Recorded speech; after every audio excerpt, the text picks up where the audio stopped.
ومولانا محمدا عبده ورسوله أعوذ بالله من الشيطان الرجيم بسم الله الرحمن الرحيم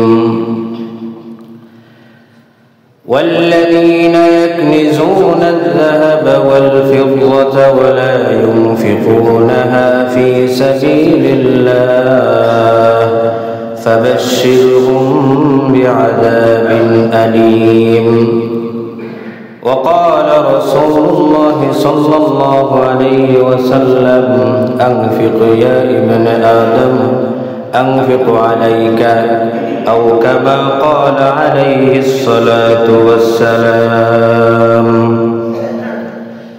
الحمد لله আল্লাহ তাআলার দরবারে লাখো কোটি শুকরিয়া আদায় করি যে আল্লাহ রাব্বুল আলামিন আমাদেরকে এই পর্যন্ত হায়াত দান করেছেন, বাঁচিয়ে রেখেছেন, মসজিদে আসার তৌফিক দান করেছেন এবং জুমার নামাজ আদায় করার লক্ষ্যে আমাদেরকে তৌফিক দান করেছেন আমাদেরকে। এজন্য আমরা হৃদয়ের গভীর থেকে বলি আলহামদুলিল্লাহ।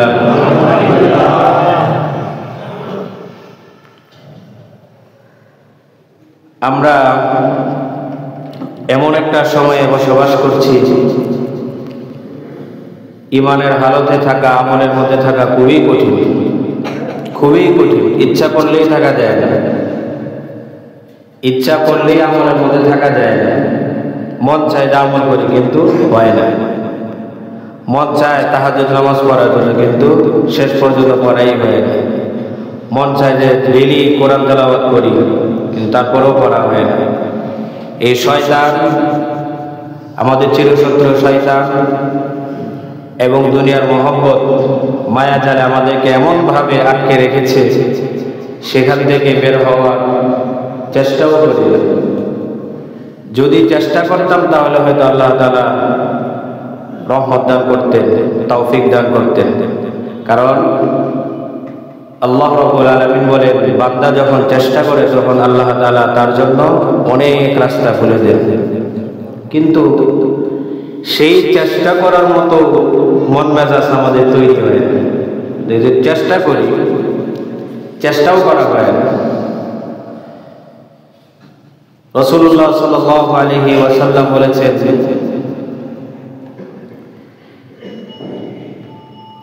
বাদিরু বিল আমাল, যে তোমরা আমল করো, দ্রুত আমল করো। ফিতান, যে এমন সব ফিতনা আবির্ভাব হওয়ার পূর্বেই তোমরা কি করো, দ্রুত আমলের মধ্যে লেগে থাকো। আর এখন 2024 সাল, এখন কিন্তু সেই যুগের মধ্যেই আছে। রাসূলুল্লাহ সাল্লাল্লাহু আলাইহি ওয়াসাল্লাম যে সমস্ত কিয়ামতের আলামতের মধ্যে বলেছেন, প্রায় যত ছোট ছোট আলামত, এই যত ছোট আলামত আছে প্রত্যেকটা আলামত প্রকাশ পেয়ে গেছে। রাসূলুল্লাহ সাল্লাল্লাহু আলাইহি ওয়াসাল্লাম এই কথাটা বলেছেন যে তুমি সকাল পার করবে ঈমান অবস্থায়, যখন সন্ধ্যা হবে তখন তুমি ঈমান থাকবে না, আবার সন্ধ্যাবেলা তোমার ঈমান থাকবে, পরের দিন সকালে আবার তুমি ঈমান হারা হয়ে যাবে। এটা কিন্তু সেই, এখন কিন্তু আমরা সেই যুগের মধ্যে কিন্তু আছি, কিন্তু আমরা চিন্তা করি না। এখন আমাদের কাছে এমন মনে হয় যে মিথ্যাটাকে এখন সত্য মনে হয়। এমন ভাবে গোনা কাজ করি, গোনা কাজ করতে করতে এমন হয়েছে যে এখন আর গোনাটারে গোনা মনে হয় না। যে মিথ্যা কথা যে মহাপাপ, সেটাও কিন্তু মনে হয় না যে মিথ্যা অকপটেই আমরা বলতেছি। তো এইটা কেন আল্লাহ তাআলা এরকম করলেন? রাসূলুল্লাহ সাল্লাল্লাহু আলাইহি ওয়াসাল্লাম বলেছেন, সহিহ বুখারীর মধ্যে আছে, লা ইয়ানজিআন্নাকুমুল্লাহু ফি কুলুবিকুমুল ওয়াহনা ওয়া লা ইয়াকযিফান্নাল্লাহু ফি কুলুবিকুমুল ওয়াহনা।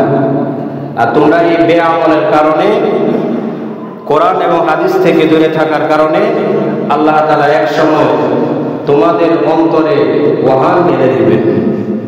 তো সাহাবায়ে কেরাম জিজ্ঞাসা করলেন, ইয়া রাসূলুল্লাহ ওয়া মাল ওয়াহান, এই ওয়াহানটা কি? রাসূলুল্লাহ সাল্লাল্লাহু আলাইহি ওয়াসাল্লাম উত্তর দিলেন, হুব্বুদ দুনিয়া ওয়া কারাহিয়াতুল মাউত, সেটা হলো দুনিয়ার প্রতি মহব্বত, ভালোবাসা এবং মৃত্যুকে অপছন্দ করা। কারণ আমরা কেউ মরতে চাই না, অথচ মৃত্যু নিশ্চিত। আমরা জানি আমরা একটা ক্ষণস্থায়ী পৃথিবীর মধ্যে আছি, এখানে আস্তে আস্তে আমার পরিবর্তন হচ্ছে, চলে যাওয়ার সময় হয়ে যাচ্ছে, তারপরেও কিন্তু বেঁচে থাকার অনেক স্বপ্ন। এই জন্য সূরা ফাতিরের মধ্যে আল্লাহ তাআলা বলেন, ইয়া আইয়ুহান নাস ইন্না ওয়াদাল্লাহি হাক্কুন ফালা তাগুররান্নাকুমুল হায়াতুদ দুনিয়া। হে মানব জাতি, শুনে রাখো যে আল্লাহ তাআলার ওয়াদা হলো সত্য, আল্লাহ তাআলার প্রতিশ্রুতি সত্য। ফালা তাগুররান্নাকুমুল হায়াতুদ দুনিয়া, যেই দুনিয়ায় আমি তোমাদেরকে প্রেরণ করলাম, পাঠাইলাম, এই দুনিয়ার মায়ায় মহব্বতে পড়ে তুমি যাতে ধোঁকা না করো, আল্লাহ তাআলা সতর্ক করলেন। ফালা তাগুররান্নাকুমুল হায়াতুদ দুনিয়া ওয়ালা ইয়াগুররান্নাকুম বিল্লাহিল গরুর, এবং যে আল্লাহ রাব্বুল আলামিন তোমাকে সৃষ্টি করেছেন, তোমাকে লালন পালন করছেন, সেই আল্লাহর ব্যাপারেও তুমি যাতে ধোঁকা না দাও, এটা আল্লাহ তাআলা বলেন। যেমন সূরাতুল ইনফিতার মধ্যে আল্লাহ তাআলা বলেন, ইয়া আইয়ুহাল ইনসান মা গাররাকা বিরাব্বিকাল কারীম আল্লাযী খালাকাকা ফাসাওয়াকা ফাআদালাক। এখানে আল্লাহ রাব্বুল আলামিন শুধু মানুষকে সম্বোধন করে বলছেন, কোন মুসলিম, কোন মুমিন এখানে উল্লেখ করে নাই। আল্লাহ তাআলা সরাসরি মানুষকে বলতেছেন, অর্থাৎ সকল ধর্মের সকল মানুষকে আল্লাহ তাআলা বলেন, ইয়া আইয়ুহাল ইনসান মা গাররাকা বিরাব্বিকাল কারীম, কিসে তোমাকে তোমার সম্মানিত প্রভুর ব্যাপারে তোমাকে ধোঁকা দিল, কিসের কারণে, কোন কারণে? মা গাররাকা বিরাব্বিকাল কারীম, রব, এই রব কাকে বলে?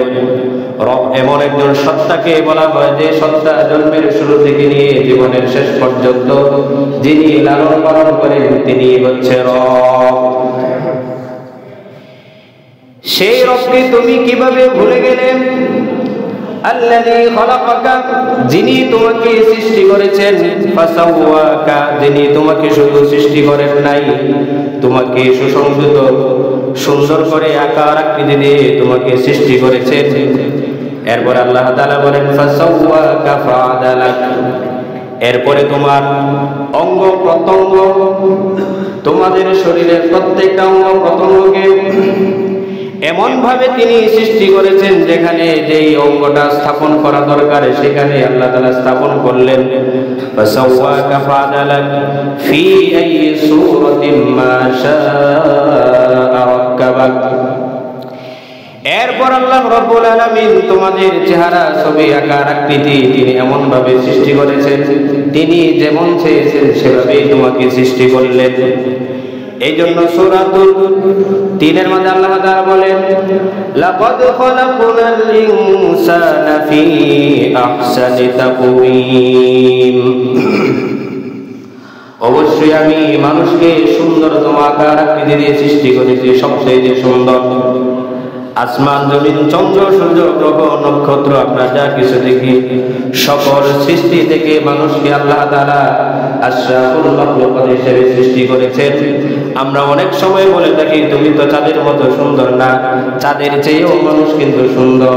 কথা ঠিক কিনা বলেন? চাঁদের চেয়েও মানুষ কি সুন্দর?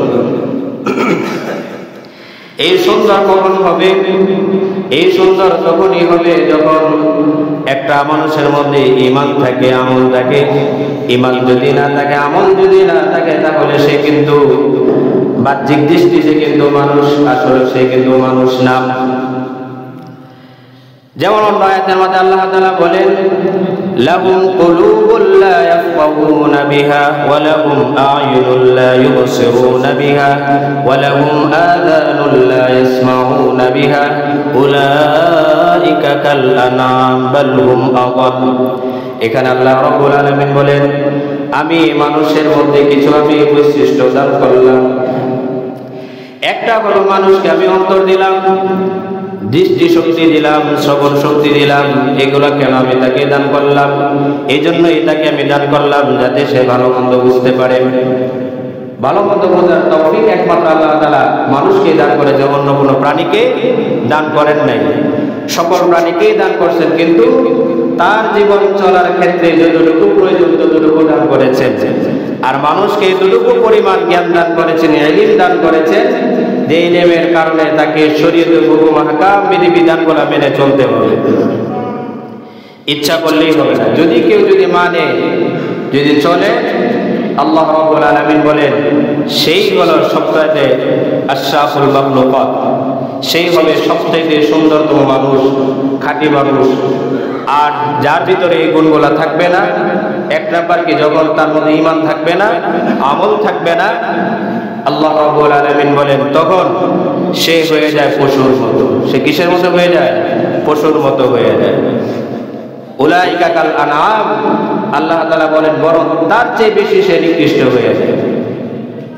এখন এই মানুষ হিসাবে আমরা তো সৃষ্টি হইলাম, এই জন্য আল্লাহ তাআলার কাছে শুকরিয়া আদায় করার দরকার আছে কিনা বলেন? ইনশাআল্লাহ। আল্লাহ তাআলা ইচ্ছা করলে আমাদেরকে গরু, ছাগল, যে কোনো প্রাণী আমাদেরকে বানাইতে পারতেন। আল্লাহ তাআলা আমাদেরকে দয়া করে, মায়া করে, মহব্বত করে আল্লাহ তাআলা মানুষ হিসাবে সৃষ্টি করলেন। কেন সৃষ্টি করলেন? সূরাতুজ জারিয়াতের মধ্যে আল্লাহ তাআলা বলেন, ওয়া মা খালাকুতুল জিন্না ওয়াল ইনসা ইল্লা লিয়াবুদুন। আমি মানুষকে সৃষ্টি করেছি একমাত্র এই কারণে সে শুধু কি করে? আমার ইবাদত করবে, আমার বন্দেগী করবে। আর দুনিয়াতে যা কিছু আছে সকল কিছু মানুষের উপকারের জন্য সৃষ্টি করলেন। আর মানুষকে সৃষ্টি করলেন শুধু তার ইবাদত করার জন্য। এই জন্য এই যে চন্দ্র, সূর্য, গ্রহ, নক্ষত্র, এই যে আমরা যে সূর্যটা দেখি, এই সূর্যের কথাও সূরাতুল ফুরকানের মধ্যে আল্লাহ তাআলা বলেন, ওয়ালাউ শাআ রাব্বুকা লাজাআলা লাহু সাকিনা, যে তোমার প্রভু ইচ্ছা করলে সূর্যটাকে স্থির করে রাখতে পারতেন। যদি স্থির করে রাখে তাহলে আমরা কিন্তু চলতেই পারবো না, একেবারে রৌদ্রে পুড়ে একবারে কাঠ হয়ে যাব, ছাই হয়ে যাবে। আল্লাহ তাআলা সূর্যকে কি করেন? দক্ষিণ করা।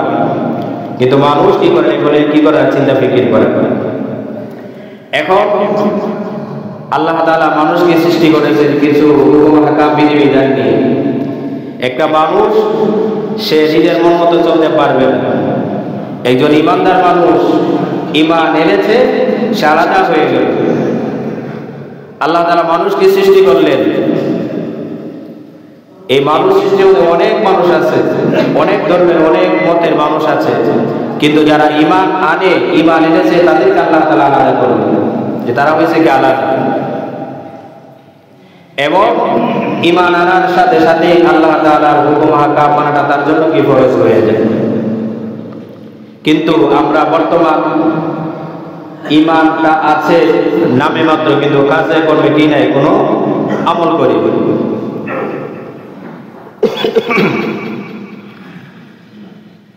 আল্লাহ তাআলা বলেন, ইয়া আইয়ুহাল্লাযীনা আমানু দুখুলু ফিস-সিলমি কাফা। এখানে আবার ঈমানদারদেরকে বলতেছে উদ্দেশ্য করে, এই ঈমানদারগণ তোমরা ইসলামের মধ্যে পরিপূর্ণভাবে প্রবেশ করো। আর আমাদের মধ্যে কিছু আমরা যারা মুসলমান আছি, কিছু কাজ করি আমরা, কিছু কাজ কি করে ছেড়ে দিই।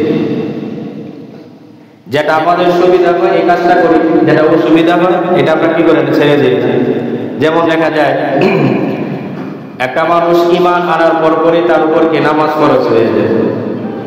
নামাজ এমন একটা ইবাদত যেটা আপনার করতেই হয়। আর হজ, যাকাত, এটা আপনার সামর্থ্য থাকলে, টাকা পয়সা থাকলে, অর্থ সম্পদ থাকলে তখন কি হয়? এটা ফরজ হয়। আর রোজা তো আপনার সারা বছর রাখা লাগে, শুধু 12 মাসে একবার, 1 মাস রোজা রাখলেই চলে। তার মানে ফরজটা হলো কি? আর নামাজ যে 24 ঘন্টায় পড়তে হয়, 24 ঘন্টায়, অর্থাৎ 24 ঘন্টার মধ্যে 5 ওয়াক্ত নামাজ পড়তেই হয়। কিন্তু দুঃখজনক বিষয় হলো এটাই সত্য যে আমরা অনেকেই অনেক বড় বড় ধরনের কাজ করি, কিন্তু নামাজ পড়ি।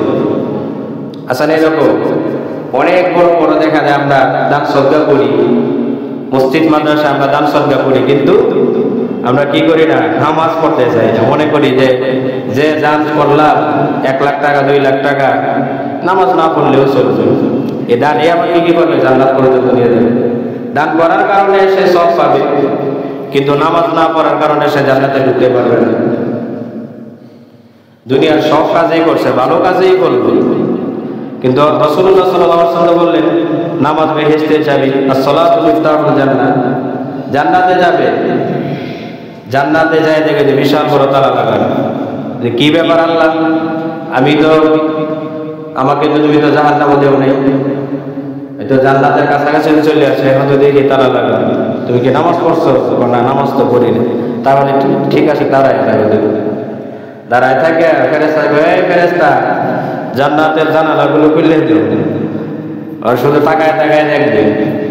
আফসোস করে কিছু মানুষ এইরকম থাকবে, জান্নাতেও যাবে না, জাহান্নামেও যাবে না, মাঝখানে থাকবে। তা আমরা কি মাঝখানে যেতে চাই, নাকি শুধু জান্নাত পর্যন্ত পৌঁছতে চাই? জান্নাত পর্যন্ত পৌঁছতে হবে। জান্নাত পর্যন্ত পৌঁছতে হলে কি কাজ করতে হবে? আল্লাহ এবং রাসূলের সন্তুষ্ট অর্জন করতে হবে। অর্থাৎ যখন আল্লাহ তাআলা যেই কাজের আদেশ দিয়েছে সেই কাজেই তখন কি করতে হবে। কথার কথা বলতেছি, ধরে জিকির আজকার করা তো অনেক বড় ধরনের সওয়াব, সুবহানাল্লাহ, আলহামদুলিল্লাহ, আল্লাহু আকবার।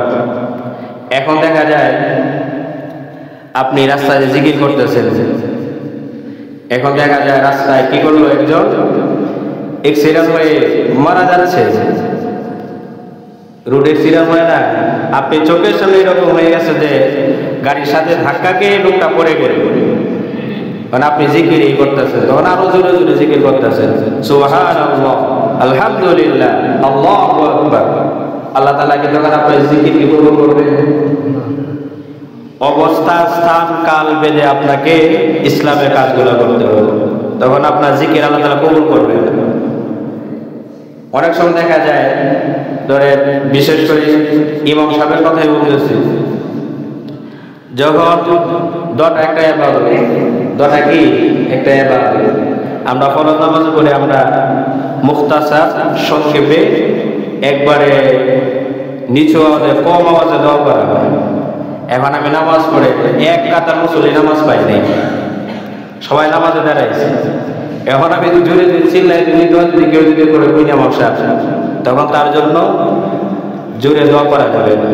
যদিও দোয়াটা কি একটা ইবাদত, একজনে নামাজ পড়তেছে জোরে জোরে কোরআন তেলাওয়াত করা যাবে, যাদের কারণ কোরআন তেলাওয়াত হচ্ছে কি নফল ইবাদত, আর নামাজ হচ্ছে কি ফরজ ইবাদত। কুরবানি করা হচ্ছে ওয়াজিব, নামাজ হচ্ছে কি ফরজ। এই কুরবানির মধ্যে দেখা যায় আমরা একটু স্বার্থ আছে, খাওয়ার যায়, আর নামাজের মধ্যে তো আল্লাহ তাআলা এরকম কিছু দেয় না। নগদ যদি কিছু দিত তাহলে ঠিকই নামাজ পড়তাম। কথাটা বুঝেন নাই? যেমন কুরবানি আল্লাহ তাআলা ফরজ করছে, কুরবানি আল্লাহ তাআলা ওয়াজিব করেছে, এইরকম যদি হুকুম হাকাম যদি হইতো, তুমি কুরবানি দিবা কিন্তু গোশত তুমি খাইতে পারবে না। এই আগের উম্মতের যে নিয়ম ছিল, আসমান থেকে আগুন আসবে, আগুন পুরে ছাই হয়ে নিয়ে যাবে, কষ্ট করে দিবে, তখন দেখতে প্রয়োজন। এখন নামাজের কথা বললে যেমন বলে যে ভাই আমার তো কাপড় সমস্যা, হ্যাঁ শরীর সমস্যা, আগামী থেকে বলবো, তখন এই কুরবানির কথা বললে তখন বলতো যে ভাই ব্যবসা বাণিজ্য তো অনেক খারাপ, এখন এই বছর দেওয়া যাবে না, ইনশাল্লাহ আগামী বছর দেওয়ার চেষ্টা করবো, কারণ এটা তো খাওয়া যায় না। আর এরকম যদি হইতো আমরা ওয়াক্তে নামাজ পড়বো, আর আল্লাহ তাআলা আসমান থেকে রিজিক কি করবেন, ব্যবস্থা করবেন, তখন আমরা ঠিকই সবার আগে নামাজে মসজিদে আসতাম। এরকম যদি হইতো যে ফজরের নামাজ পড়বে তাকে ওই এলাকার পক্ষ থেকে আপনাকে 1000 টাকা করে দেওয়া হবে, এই নিয়মটা একদিন করুক, দেখবেন এখন যত মুসল্লি তার সাথে বেশি মুসল্লি হবে। মা বাবা বলবে দ্রুত মসজিদে যাও, স্ত্রী স্বামীকে বলবে মসজিদে যাবে, এখন শোয়া যাবে না। এখন তো এই যে নগদ মানুষ এসে কি, মানুষ হলো সার্থক, যেখানে স্বার্থ আছে সেখানেই যায়। এটাই সত্য কথা, এটাই চিরন্তন সত্য কথা। এজন্য আল্লাহ তাআলা বলেন সূরাতুত তাওবার মধ্যে আল্লাহ তাআলা বলেন ওয়াল্লাযীনা ইয়াকনিজুনা আয-যাহাবা ওয়াল ফিদ্দাতা ওয়া লা ইউনফিকুনাহা ফী সাবিলিল্লাহ ফাবাশশিরহুম বিআযাবিন আলীম। আল্লাহ তাআলা বলেন যারা কি করে স্বর্ণ এবং রৌপ্য কি করে অর্জন করলো, মালিক হয়ে গেল, ওয়া লা ইউনফিকুনাহা ফী সাবিলিল্লাহ, কিন্তু আল্লাহর রাস্তায় খরচ করলো না। আল্লাহ তাআলা বলেন ফাবাশশিরহুম বিআযাবিন আলীম, হে নবী আপনি তাদেরকে যন্ত্রণাদায়ক আযাবের শাস্তির ঘোষণা দিন, শাস্তির সুসংবাদ দিন। ফাবাশশিরহুম বিআযাবিন আলীম। অন্য আয়াতের মধ্যে আল্লাহ তাআলা বলেন ইয়া আইয়ুহাল্লাযীনা আমানু আনফিকু মিম্মা রাযাকনাকুম। এখানে আল্লাহ তাআলা যে শব্দটা ব্যবহার করলেন আনফিকু, তুমি কি করো, খরচ করো, মিম্মা রাযাকনাকুম, আমি তোমাকে যে রিজিক দান করেছি, অর্থ সম্পদ দান করেছি। অর্থ সম্পদ কে দান করে? কে দেয় বলেন না? আল্লাহ তাআলা দেয়। এই জমিনের মালিক কে? আল্লাহ। এটা মানুষের কাছে শুধু আমানত হিসাবে থাকে, কারণ মৃত্যুর পর তার সকল কিছু থেকে বিচ্ছিন্ন হয়ে যায়। সূরাতুল হাদীদের মধ্যে আল্লাহ তাআলা এটাই বলেন ওয়ালিল্লাহি মিরাসুস সামাওয়াতি ওয়াল আরদ। আল্লাহ তাআলা বলেন এই জমিনের উত্তরাধিকার সূত্রে একমাত্র মালিক হলো আল্লাহ। উত্তরাধিকার সূত্রে আমরা কি বলি যে আমার বাপের যে সম্পত্তি আমি দেব, এটা কি উত্তরাধিকার? অথচ আল্লাহ তাআলা বলেছেন একমাত্র উত্তরাধিকার সূত্রে জমিনের জায়গার মালিক কে? আল্লাহ। ওয়ালিল্লাহি মিরাসুস সামাওয়াতি ওয়াল আরদ। আল্লাহ তাআলা বলেছেন, আল্লাহ তাআলা বলে এই মানুষ আমি তোমাকে যা দান করেছি সেটা থেকে তুমি কি করো? খরচ করো। কিন্তু আমরা খরচ করতে চাই না। একটা জিনিস মনে রাখবেন, রাসূলুল্লাহ সাল্লাল্লাহু আলাইহি ওয়াসাল্লাম কিয়ামতের আলামতের মধ্যে এটাও একটা আলামত বলেছেন ওয়া ইউলকাশ শুহু, যে মানুষের অন্তর থেকে দানশীলতা উঠিয়ে নেওয়া হবে। এমন এক সময় আসবে মানুষ দান করতে চাবে না, তার অন্তরটা কি হয়ে যাবে? মোহর মেরে দেবে। আল্লাহ তাআলা বলেন ওয়ানাতওয়া আলা কুলুবিহিম ফাহুম লা ইয়াফকাহুন ইয়াসমাউন। আল্লাহ তাআলা বলেন যাদের অন্তরে আল্লাহ তাআলা মোহর মেরে দিয়েছেন তাদের একমাত্র আজরাইল আসলেও দেখবেন দান করবে। কারণ আল্লাহ তাআলা মোহর মেরে দিয়েছেন, অন্তরের মধ্যে ছাপ মেরে দিয়েছেন, এই জন্য সে ভালো মন্দ সে কি করে না, বুঝতে পারবে না। আর এগুলো কেন হয়? আমরা ওই যে গুনাহ কাজ করতে করতে করতে করতে করতে করতে দেখবেন অনেক সময় বেশি কিন্তু নামাজি ব্যক্তিরাই যারা আমল করে তারাই কিন্তু আপনার দান সদকা করতে কি হয়? উদ্বুদ্ধ হয়, যে যতটুকু সামর্থ্য ততটুকুই করি। কারণ তার নামাজ পড়ার কারণে তার অন্তরটা কি থাকে? পুত এবং পবিত্র থাকে। এজন্য আল্লাহ তাআলা বলে আনফিকু মিম্মা রাযাকনাকুম মিন ক্বাবলি আইয়াতিয়া ইয়াউমুন। আল্লাহ তাআলা বলে হে ঈমানদারগণ, আমি তোমাদেরকে যে সম্পদ দান করেছি, যে সম্পদের তোমাকে আমি মালিক বানিয়েছি, যে তোমাকে অর্থ যোগানের ব্যবস্থা আমি করে দিয়েছি, সেখান থেকে তুমি কি করো? আংশিক কিছু খরচ করো। আল্লাহ তাআলা বলে না তুমি সকল কিছু খরচ করো। আনফিকু মিম্মা রাযাকনাকুম মিন ক্বাবলি আইয়াতিয়া ইয়াউমুন, এমন দিন আসার পূর্বে লা বাইউন ফীহি ওয়ালা খুল্লা, যেদিন কোনো বেচাকেনা থাকবে না। এখানে আল্লাহ তাআলা বেচাকেনার কথা কেমনে বললো? কেন বললো? আল্লাহ তাআলা এই কারণে বললেন দুনিয়াতে অনেক সময় দেখা যায় আমরা মানুষ যখন বিপদের মধ্যে পড়ে যাই তখন কি হয়ে যায়? মানুষ যখন বিপদের মধ্যে পড়ে তখন সে টাকা পয়সার মাধ্যমে সে কি করে? বিপদ থেকে উদ্ধার পায়। আর একটা কি? ওয়ালা খুল্লা। খুল্লাতুন মানে কি? আপনার যদি কোনো ঘনিষ্ঠ যদি বন্ধু যদি থাকে, একবারে ক্লোজ ফ্রেন্ড, যে আপনি বিপদে পড়ছেন দৌড়ায় আসে, বন্ধু তো আরেকজন সত্যিকারের বন্ধুই তো আরেকজন বন্ধুর বিপদে আগায় দেয় নাকি? আল্লাহ তাআলা বলতেছে এমন দিন আসার পূর্বে তুমি কি করো? খরচ করো। যেদিন তোমার কোনো বন্ধু থাকবে না, যেদিন কোনো বেচা কিনা চলবে না, অর্থ সম্পদে সেদিন তুমি বাঁচতে পারবে না, সেই দিন আসার পূর্বেই তুমি কি করো? খরচ করো। ওয়ালা শাফাআ, এবং কোনো সুপারিশকারীও থাকবে না। দুনিয়াতে দেখা যায় কেউ বিপদে পড়লে একজন সুপারিশ করলে, বিপদে পড়লে কেউ যদি সুপারিশ করে তখন তাকে কি করে এখান থেকে বাঁচিয়ে নিয়ে আসে। কিন্তু পরকালে এরকম থাকবে না। এই জন্য আল্লাহ তাআলা সূরা বাকারার মধ্যে এটাই বলেন, মিন ক্বাবলি আন ইয়াতিয়া ইয়াউমুন লা বাইউন ফীহি ওয়ালা কুল্লাতুন ওয়ালা শাফাআ ওয়াল কাফিরুনা হুমুয যালিমুন। এমন দিন আসার পূর্বেই তুমি কি করো? আল্লাহর রাস্তায় খরচ করো। সূরাতুল মুনাফিকুনের মধ্যে আল্লাহ তাআলা এটাও বলেন, ইয়া আইয়ুহাল্লাযীনা আমানু লা তুলহিকুম আমওয়ালুকুম ওয়ালা আওলাদুকুম আন যিকরিল্লাহ ওয়া মান ইয়াফআল যালিকা ফাউলাইকা হুমুল খাসিরুন। আল্লাহ তাআলা বলেন, হে ইমানদারগণ, তোমাদের সন্তান সন্ততি এবং অর্থ সম্পদ, কারণ এই সন্তানের কারণে, এই সংসারের কারণে মানুষ কি করে? অনেক কষ্ট করে। সন্তানের মুখে হাসি ফোটানোর জন্য, সন্তানকে সুস্থ রাখার জন্য অনেক সময় সে টাকা পয়সা না থাকলে কি হয়? অবৈধ পথে কি করে উপার্জন করে। আল্লাহ তাআলা বলেন, এই সন্তানের জন্য তুমি কি করো না? নিজের ঈমানকে বিক্রি করে দিও না। এই অর্থ সম্পদের কারণে তুমি আল্লাহর শরণ থেকে নিজেকে দূরে রেখো না।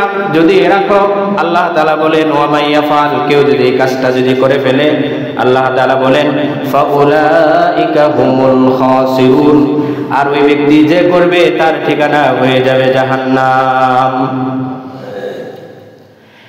এরপরে আল্লাহ তাআলা বলেন, ওয়া আনফিকু মিম্মা রাযাকনাকুম মিন ক্বাবলি আন ইয়াতিয়া আহাদাকুমুল মাউত। হে মানুষ, হে ঈমানওয়ালা মানুষ, আমি তোমাদেরকে বলতেছি, তোমরা কি করো? তোমাদের মৃত্যুর আসার পূর্বেই তুমি কি করো? আল্লাহর জন্য খরচ করো। কিন্তু সমাজের মধ্যে দেখা যায় অনেক মানুষ আছে অর্থ সম্পদের মালিক, কিন্তু সে কি করে না? আল্লাহ রাস্তায় খরচ করে না। যাকাত খরচ হয় ঠিকই, কিন্তু সে যাকাত আদায় করে না, যাকাত দেয় না। হজ খরচ হয়েছে, হজ করে না।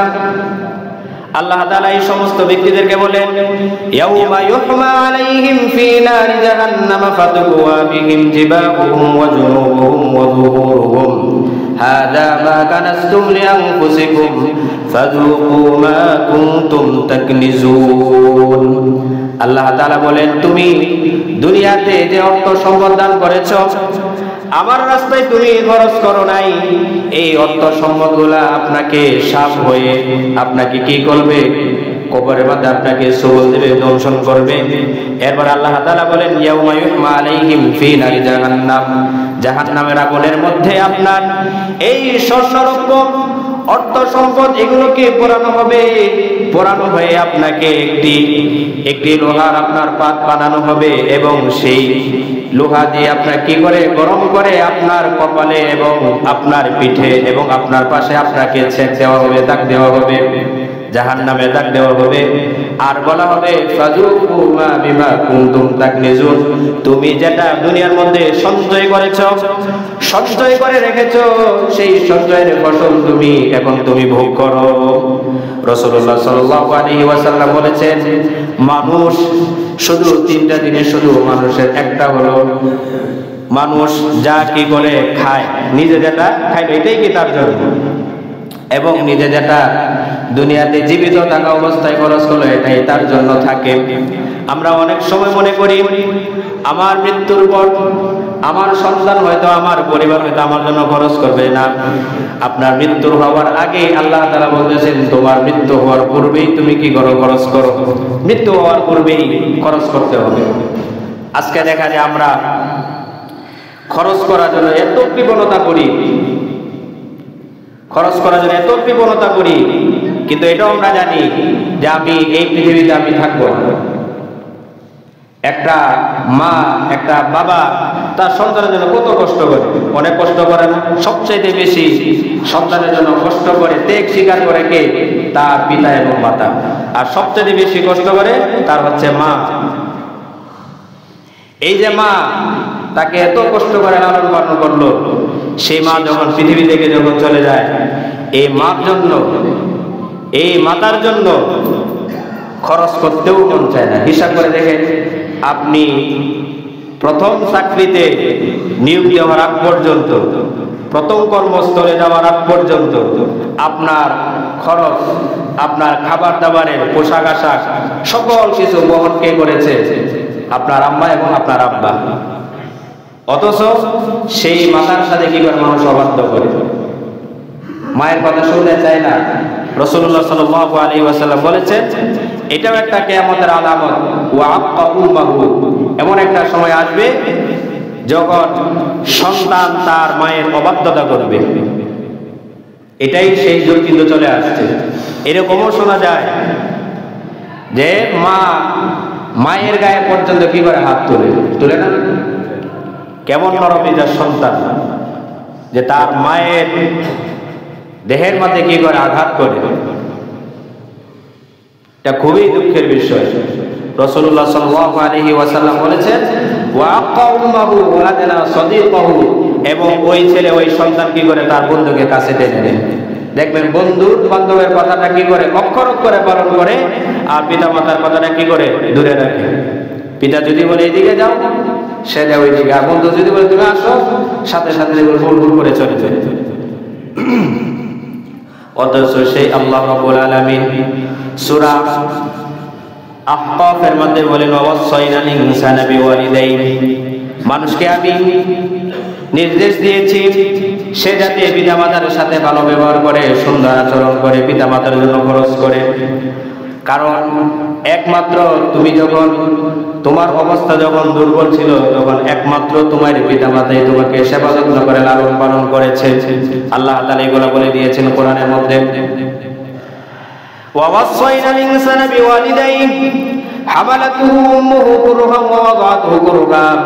আল্লাহ তাআলা বলেন, একটা মা যখন গর্ভ ধারণ করে তখন সে কষ্টের পর কষ্ট সে স্বীকার করে। একমাত্র মাই বলতে পারে একটা সন্তানকে গর্ভ ধারণ করার জন্য কত কষ্ট স্বীকার করতে হয়। এই জন্য সূরাতুল লুকমানের মধ্যে আল্লাহ তাআলা বলেন, আনিশকুরলি ওয়া লিওয়ালিদাইক, হে মানুষ, আমি তোমাকে সৃষ্টি করেছি, আমি তোমাকে সৃষ্টি করার কারণে তুমি কি করো? আমার শুকরিয়া আদায় করো। আর তোমার পিতামাতা যেহেতু তোমাকে আদর যত্ন করে, তোমাকে বড় করতেছেন, সেবা যত্ন করতেছেন, সেই পিতামাতারও শুকরিয়া তুমি আদায় করো। আল্লাহ তাআলা বলতেছেন যে আমার শুকরিয়া আদায় করার সাথে সাথে তোমার পিতামাতারও কি করো? শুকরিয়া আদায় করো। অথচ অনেকে আমরা মনে করি আমার মা মারা গিয়েছে, আমার বাবা মারা গিয়েছে, এখন তো আমার কাছে কোনো দায়িত্ব নাই, এখন তো শেষ। অনেকেই মনে করে তো অবস্থায় যদি খুব বিপদের মধ্যে যদি মাতা পিতা থাকে, বিছনা আমাদের প্রায় 1 বছর 2 বছর হয়ে গেছে, হুজুর একটু দোয়া করেন। কি দোয়া করবো? যাতে আল্লাহ তাআলা সহি সালামত যাতে নিয়ে যায়। কি দোয়া কি চাওয়া হয় না? এরকম 100% চাওয়া হয় যে হুজুর অনেক কষ্ট হয়ে যাচ্ছে। এটা একমাত্র আল্লাহ তাআলা যতদিন হায়াত রেখেছেন আপনার পিতা এবং মাতাকে, ততদিনই সে পৃথিবীর মধ্যে বেঁচে থাকবে। আপনি ইচ্ছা করলেই সে দুনিয়া থেকে যেতে পারবে না। আবার এটা যেন আপনার জন্য একটা রহমত বরকত যে আপনার পিতা মাতা এখনো বেঁচে আছে, তাদের জন্য খরচ করতে হবে। এবং আল্লাহ তাআলা বলতেছেন, খুব সুন্দর ভাষা আল্লাহ তাআলা বলেন, وَقَضَى رَبُّكَ أَلَّا تَعْبُدُوا إِلَّا إِيَّاهُ وَبِالْوَالِدَيْنِ إِحْسَانًا। আল্লাহ তাআলা বলেন, আমার ইবাদত করার পরপরই তুমি তোমার পিতামাতার সঙ্গে ভালো আচরণ করো, তাদের সেবা যত্ন করো। ইম্মা ইয়াবলুগান্না ইনদাকাল কিবারা আহাদুহুমা আও কিলাহুমা, তোমাদের পিতামাতা একজন অথবা উভয়জন যদি বার্ধক্যে যখন পৌঁছে যায়, বৃদ্ধ হয়ে যায়, তখন তাদের সাথে কি করো? ভালো আচরণই করবে। অনেক সময় দেখা যায় একটা সন্তান যখন কথা বলতে শিখে, নতুন অবস্থায় যখন সে কথা আস্তে আস্তে বলা শিখে, তখন তার পিতামাতাকে একটা কথা অনেকবার কিন্তু বলে। কিভাবে বলে? যে আব্বা আম্মা এটা কি একটা কথা একবার না, আপনাকে শতবার জিজ্ঞাসা করে। আর এই ছেলে যখন বড় হয়ে যায়, একদিকে ছেলে বড় হয়, আরেকদিকে পিতামাতা আস্তে আস্তে বার্ধক্যের মধ্যে পৌঁছে যায়। এমন সময় ওই ছেলে যখন শক্তি সামর্থ্য যখন চলে আসে, যুবক বয়সে যখন পরিণত হয়ে যায় এবং ভালো কর্মস্থলে হয়ে যায়, পিতামাতার স্মৃতিশক্তি যখন নষ্ট হয়ে যায়, তখন আল্লাহ তাআলা বলেন, ফালা তাকুল লাহুমা, তুমি তোমার পিতামাতাকে শব্দ পর্যন্ত বলবে না। কারণ ওই সময়ের মধ্যে ওই সন্তান যদি একবার যদি তার পিতামাতা ওই পিতামাতা যদি তার সন্তানকে যদি একবারের জায়গায় দুইবার যদি ডাকে, তখন এই পিতামাতা কি করে, তখন এই তার সন্তানকে যা বিরক্ত হয়ে যায়, বলে তুমি আমাকে ডিস্টার্ব করো না, শব্দ পর্যন্ত বলে, ওয়ালা তাকুল লাহু বাউ। অথচ সেই পিতামাতা আপনাকে কত কষ্ট করে লালন পালন করেছেন। এই জন্য খরচ করার ক্ষেত্রেও আল্লাহ তাআলা বলতেছেন যে তুমি খরচ করবে, প্রথম খরচ করতেই হবে একমাত্র মাতা পিতার জন্য। প্রথম যে খরচটা, যে সূরা বাকারায় আল্লাহ তাআলা বলেন ইয়াসআলুনাকা মাযা ইউনফিকুন কুল মা আনফাকতুম মিন খায়রিন ফালিল ওয়ালিদাইন। এখানে আল্লাহ তাআলা ওয়ালিদ শব্দ বলতেছে। ওয়ালিদুন কেন? ওয়ালিদুন মানে হলো, ওয়ালিদুন শব্দে তাকেই বলা হয় যিনি জন্ম দেন। যেই পিতামাতা আপনাকে জন্ম দিয়েছেন, সেই পিতামাতার প্রতি কি করতে হবে? খরচ করতে হবে। এই বাবার জন্য খরচ করলে হবে না। আমরা তো অনেক সময় দেখা যায়, এটাই বাস্তব কথা, পীর মুরিদের জন্য দেখবেন, পীরের জন্য, কোনো এক হুজুরের জন্য দেখবেন অনেক টাকা খরচ করে না, কিন্তু নিজের মাতা পিতার জন্য কি করে না? খরচ করে না। এই জন্য ইনশাআল্লাহ আমাদের জন্য এটা একটা সৌভাগ্যের বিষয় যে আপনার একটু যদি চিন্তা যদি করি, আমি একেবারে জন্মের প্রথম দিন থেকে নিয়ে প্রাপ্তবয়স্ক হওয়ার আগ পর্যন্ত আমার পিতা মাতা আমার জন্য কত হাজার হাজার লাখ লাখ টাকা খরচ করেছে। এই পিতা মাতার জন্য খরচ করতে কি মন চায় না? সবাই বলেন চায় না? আওয়াজ নাই যে মাতা পিতার জন্য খরচ করতে কি মন চায় না নাকি?